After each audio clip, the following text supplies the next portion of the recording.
मेरे दोस्तों, सपने वे नहीं होते जो हमें सोते समय दिखते हैं। क्या सपने वे नहीं होते जो हमें सोते समय दिखते हैं? दोस्तों, सपने वे होते हैं जो हमें सोने भी नहीं देते हैं। आशा करता हूँ दोस्तों आप एकदम स्वस्थ होंगे और एकदम मस्त होंगे। तो without wasting any time fully concentration के साथ सब स्टूडेंट मेरी बातों को ध्यान से सुनेंगे। ऑर्गेनिक केमिस्ट्री का थर्ड लेक्चर है, सेकंड लेक्चर है दोस्तों, यानी कि चैप्टर है आपका एल्डिहाइड, कीटोन एंड कार्बोक्सिलिक अम्ल यानी कार्बोक्सिलिक एसिड। उसके अंदर दोस्तों मैं आपको बता दूं, पहले ही मैंने एल्डिहाइड के आईयूपीएसी नामकरण आपके साथ डिस्कस कर लिए हैं दोस्तों। जिस भी बंदे ने नहीं देखे हैं वो डिस्क्रिप्शन बॉक्स में जाके देख सकता है। बहुत ही सिंपल वे में डिस्कस किए थे मैंने आपके साथ, ठीक है। तो आज आपके साथ में डिस्कस करूंगा कीटोन। क्या दोस्तों? कीटोन। कीटोन पे डिपेंडेंट आईयूपीएसी नामकरण और थोड़ा कीटोन का क्लासिफिकेशन समझेंगे, ठीक है। जो कि दोस्तों मैं एक बेहतरीन सुपर ट्रिक के साथ बताऊंगा आपको। सारे के सारे पॉइंट क्लियर होंगे आपके अच्छी तरीके से, ठीक है। तो सभी स्टूडेंट फुली डेडिकेशन के साथ देखेंगे। चलिए दोस्तों, जैसे मैं बोलूं carbonyl compound, what is carbonyl compound? एक साइड में बोला मैंने कार्बोनिल कंपाउंड। तो कार्बोनिल कंपाउंड का सिंबल कुछ ऐसा होता था, आपने पढ़ा होगा, ये वाला। तो दोस्तों एक कार्बोनिल कंपाउंड, कार्बोनिल ग्रुप में दो संरचना बना रहा हूं मैं आपके सामने कुछ इस प्रकार, ठीक है। अब जरा ध्यान दीजिएगा, मैंने आपको क्या समझाया था पहले लेक्चर में। एक साइड में कीटोन एल्डिहाइड में आर और एक साइड में एच होता है, और कीटोन में क्या होता है? आर आर, यानी कि एल्किल एल्किल ग्रुप कैसे होते हैं, मतलब जो एल्किल होते हैं, एल्क ग्रुप जो कैसे होते हैं, सेम होते हैं, ठीक है। तो एल्डिहाइड, दिस इज अ, क्या है ये तुम्हारा? एल्डिहाइड। और ये क्या है भाई सब तुम्हारा? कीटोन। तो आज हम क्लास में क्या डिस्कस करेंगे? कीटोन को। एल्डिहाइड हमने पहले पढ़ ही लिया है। तो दोस्तों जैसे ये है कीटोन, ठीक है। तो कीटोन का फॉर्मूला होता है कुछ इस प्रकार से। क्या होता है फॉर्मूला? RCOR। इसको हम ऐसे भी लिख सकते हैं, ठीक है दोस्तों। अब सबसे पहले हम करते हैं ईथर का वर्गीकरण, क्लासिफिकेशन ऑफ ईथर। तो दोस्तों ईथर टू टाइप्स का होता है। Symmetrical classification of ketone. Ketone two types का होता है। कितने टाइप्स का? टू टाइप्स का, सिमेट्रिकल कीटोन और अनसिमेट्रिकल कीटोन। सिमेट्रिकल को दोस्तों हम सिंपल कीटोन भी बोल सकते हैं, अनसिमेट्रिकल को दोस्तों मिक्स्ड कीटोन बोल सकते हैं। तो यहां पे हम थोड़ा सा समझ लेते हैं इन बातों को। Ketone are divided by two types. कितने टाइप्स दोस्तों? Two types. Number one symmetrical ketone. कौन सा कीटोन दोस्तों? सिमेट्रिकल, या सिंपल बोलते हैं इसे, सिंपल। इसे बोलते हैं अनसिमेट्रिकल, NS बोल दे रहा हूं मैं। मिक्स्ड, मिक्स्ड कीटोन, ठीक है। मिक्स्ड कीटोन हो गया। इसको बोलते हैं सममित, सममित कीटोन। इसको बोलते हैं असममित कीटोन, साधारण कीटोन और मिक्स मिश्रित कीटोन, ठीक है दोस्तों। जैसे इसके अंदर एक फॉर्मूला होता है दोस्तों, आपका फॉर्मूला क्या कहता है? फॉर्मूला होता है इसका, मैं यहां पे चिपका देता हूं, यही होता है सिंपल सिम्मित का, ये वाला, ठीक है। यानी कि दोस्तों यहाँ पे ये दोनों कैसे होते हैं? सेम होते हैं। एल्क यानी कि आर की जगह पे हम क्या लेते हैं? मेथड प्रोब्यूटेंट हेक्सेप्टोन डैश 10 तक लेते हैं, ठीक है दोस्तों। तो सिंपल वे में यहाँ पे हम कुछ भी ले सकते हैं, यानी कि जैसे मैं ले लूँ, बस सिंपल होने क्या होने चाहिए? सेम होने चाहिए। जैसे मैं फॉर एग्जाम्पल ले लूँ उसी को सॉल्व करने के लिए, यहाँ पे एग्जाम्पल ले रहा हूँ CH3 दोनों जगह हमने सेम लिया है, ठीक है। या मैं बोल दूं C2H5,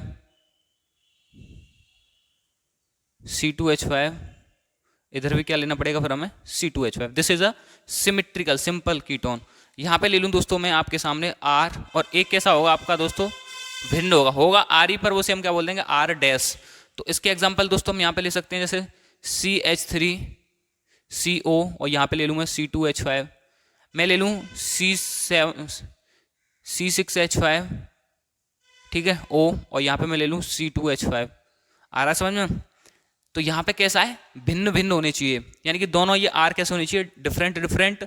और यहाँ पे ये दोनों आर कैसे होनी चाहिए मेरे दोस्त? सेम होने चाहिए। तो ये हो गया सिमेट्रिकल, ये हो गया अनसिमेट्रिकल। अब थोड़ा सा आगे बढ़ लेते हैं मेन मुद्दों पर।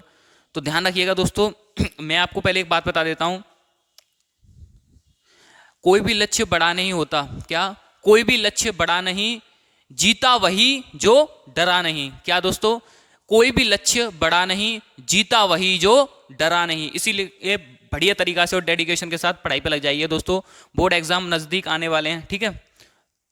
देखिए मेहनत, जो लोग अपने वास्तव में रियलिटी में अपनी मेहनत पर भरोसा करते हैं वो आगे पीछे की तो सोचते ही नहीं है, क्योंकि उन्हें अपनी मेहनत पे ही कॉन्फिडेंस पूरा पूरा होता है। तो आपसे तो मैं यही कहूँगा दोस्तों, बेहतरीन तरीके से देखो, किसी काम को करो तो 100% शिद्दत के साथ करो, नहीं तो फिर उस काम को करो मत। पढ़ाई करनी है तो ढंग से करो, ईमानदारी के साथ करो, लगन के साथ करो, नहीं पढ़ाई करना फिर बंद कर दो। एक इंसान दो दो तरीके के काम कर सकता है पर इतनी अच्छी तरीके से नहीं कर सकता है, इसीलिए पढ़ भी रहे हो, पढ़ने का मन भी कर रहा है, फिर नहीं भी पढ़ रहे हो, पढ़ना है तो ढंग से पढ़िए, नहीं तो फिर पढ़िए ही मत। तो मैं तो आपसे यही बोलूँगा, ठीक है दोस्तों। तो फटाफट से नोट कीजिए, आगे बढ़ते हैं। अब आगे बढ़ते हैं दोस्तों, जल्दी से नोट कीजिए।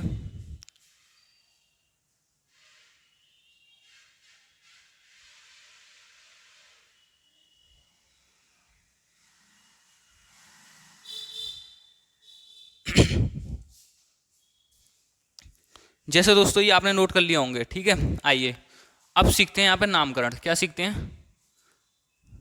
नामकरण। Nomenclature of ketone. क्या सीखेंगे? नामकरण। नामकरण बहुत सिंपल है यार, समझना है बस आपको सारे के सारे पॉइंट, ठीक है।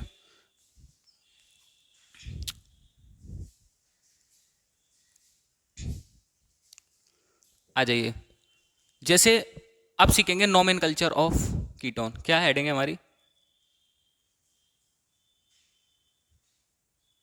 Nomenclature of ketone.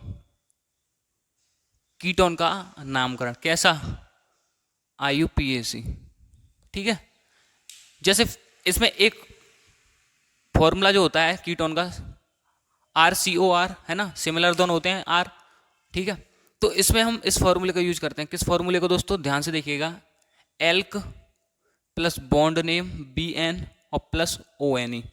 ONE से पहले स्थान लिखते हैं, कौन से स्थान पर पड़ रहा है। एल्डिहाइड में क्या फॉर्मूला था दोस्तों? Elk plus bond name plus AL। तो यहाँ पे क्या लगाते हैं? ONE, वहाँ पे क्या लगाते हैं एल्डिहाइड में? AL। तो इतनी बात को नोट कीजिए, फिर मैं आपके साथ एग्जाम्पल डिस्कस कर रहा हूँ IUPAC के, ठीक है।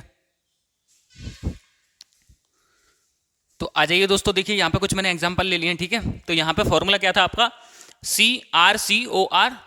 RCOR। तो इसका फॉर्मूला होता है elk plus bond name plus ONE, ठीक है। जैसे देखिए दोस्तों, नामकरण करते हैं, नंबरिंग हमेशा उधर से करते हैं जिधर से CO पास पड़ता है, ठीक है, पास पड़ता है। ध्यान से देखिएगा, जैसे मेरे दोस्त समझिए कॉन्सेप्ट को, 1 2 3 4 इधर से तो दूसरे पे पड़ गया, और 1 2 3 इधर से तीसरे पड़ता, तो नंबर इधर से ही पास पड़ती, इसलिए मैंने इधर से लिया है, ठीक है भाई। 1 2 दूसरे पड़ गया, 1 2 3 यहाँ तीसरे पड़ रहा है, तो नंबरिंग इधर से पास है। तो 1 2 3 4, एल्क में 4 के लिए क्या लगता है? मैथ एथ प्रो ब्यूट। क्या लगेंगे? ब्यूट। और फिर बॉन्ड नेम, कार्बन कार्बन के बीच में सिंगल बॉन्ड है, ANE लगाएंगे नहीं, लगाएंगे नहीं क्योंकि ONE बॉबल बॉबल आ जाता है ना फिर वो, इसलिए हटा देते हैं E को। तो अब क्या लगाएंगे? ONE। अब ONE किसके लगाते हैं? ओके। ओके पर कितने पर आया? दूसरे पढ़ रहा है, तो 2ONE, ठीक है दोस्तों। This is the IUPAC naming, है ना, फॉर द एग्जाम्पल। आइए नेक्स्ट चलो पहले नंबरिंग कर लो। 1 2 यहाँ तो दूसरे पड़ गया, 1 2 3 4 यहाँ चौथे पड़ रहा है, तो 1 2 3 4 5 और 1 6, 3 4 और 1 5। कितने कार्बन है दोस्तों? 5 कार्बन है आपके। कितने कार्बन है दोस्तों? 5 कार्बन हैं। तो 1 2 3 4 5, 5 कार्बन, और ये आपका पड़ रहा है एक साइड चेन। साइड चेन कितनी है? एक के लिए मैथ लगता है, और मैथ और वाई अलग जोड़ देते हैं साइड चेन में। और साइड चेन पड़ कितने पर? ये दोस्तों 3 पर, तो 3 मिथाइल हो जाएगा। कितना हो जाएगा? 3 मिथाइल। इसका नाम तो 3 मिथाइल हो गया टोटल। और पहले साइड चेन का नाम लिखते हैं दोस्तों, क्या आएगा? नाम लिखिए 3 मिथाइल, ठीक है, हाइफन। उसके बाद मैथ एथ प्रोप ब्यूट पेंट, कितने हैं? 5 के लिए पेंट, और सिंगल बॉन्ड है कार्बन कार्बन के बीच में, तो AN और ONE। अब ONE पढ़ कितने स्थान पर आया दोस्तों? 1 2 दूसरे पढ़ रहा है, तो 2ONE। ये हो गया इसका पूरा कंप्लीट नामकरण, ठीक है दोस्तों। आ जाइए नेक्स्ट, आगे बढ़ लेते हैं एग्जाम्पल पर। इसको देखिए, इसमें देखिए दोस्तों, ये तो एक साइड चेन पड़ रही है आपकी। मैथ एथ 2 कार्बन के लिए क्या लगते हैं? इथाइल। और कितने पड़ रही है दोस्तों? आप नंबरिंग कर लो पहले। 1 2 3, ये तो तीसरे पड़ रहा है, ओ 1 2 3 4 यहाँ चौथे पड़ रहा है, तो 5 इधर से पड़ रहा है ना, 1 2 3 4 5 और 1 6। तो कितने पड़ रहा है दोस्तों? इस साइड चेन 3 पे, ठीक है। तो आइए नाम कर लीजिए दोस्तों इसका, 3 इथाइल। क्या है दोस्तों? 3 इथाइल। क्या हो गया दोस्तों इसका नाम? 3 इथाइल।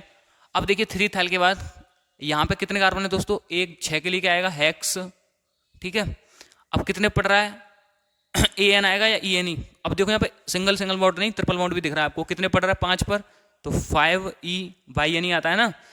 डबल बॉन्ड के लिए ENE, सिंगल के लिए ANE और ट्रिपल के लिए YNE। तो यहाँ पे क्या आएगा, YNE तो हट जाएगा, बॉबल बॉबल से कटेगा, है ना। तो फिर क्या आएगा ONE। अब ONE पर कितने पर आए, 3 पर, तो 3ONE। बताइए ये पॉइंट क्लियर हुए या नहीं हुए। तो नीचे वाले एग्जाम्पल का आंसर दीजिए दोस्तों, क्या आएगा फटाफट से, जल्दी से मेरे सभी दोस्त आंसर देंगे इस वाले का।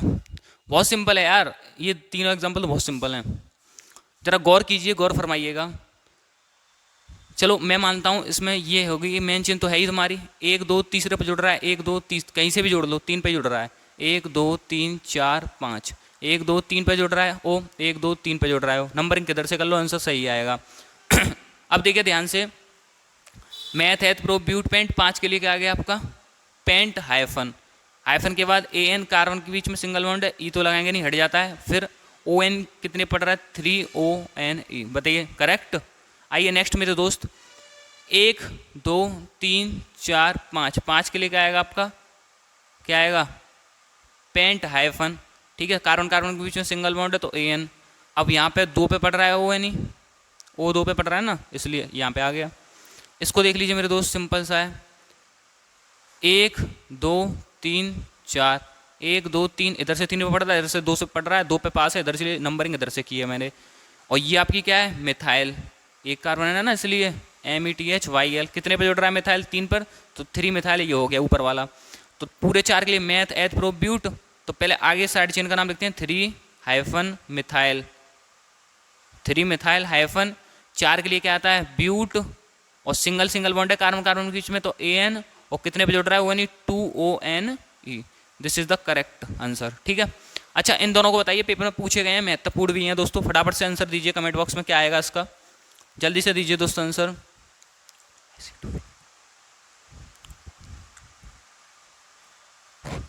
क्या आएगा आंसर, फटाफट से दे दीजिए दोस्तों। पेपर में क्वेश्चन आते हैं यहाँ से, तभी मैं आपसे ये समझा रहा हूँ बात को। देखिए सिंपल सा आप याद रखिएगा, IPSC नाम तो होता है इसका एसिटोफिनोन। क्या होता है, एसिटोफिनोन। या डायरेक्टली लिख देता हूँ मैं, क्या होता है, एसिटोफिनोन। और ये इसका हो जाए बेंजोफिनोन, क्योंकि बेंजीन टर्म है ना ये,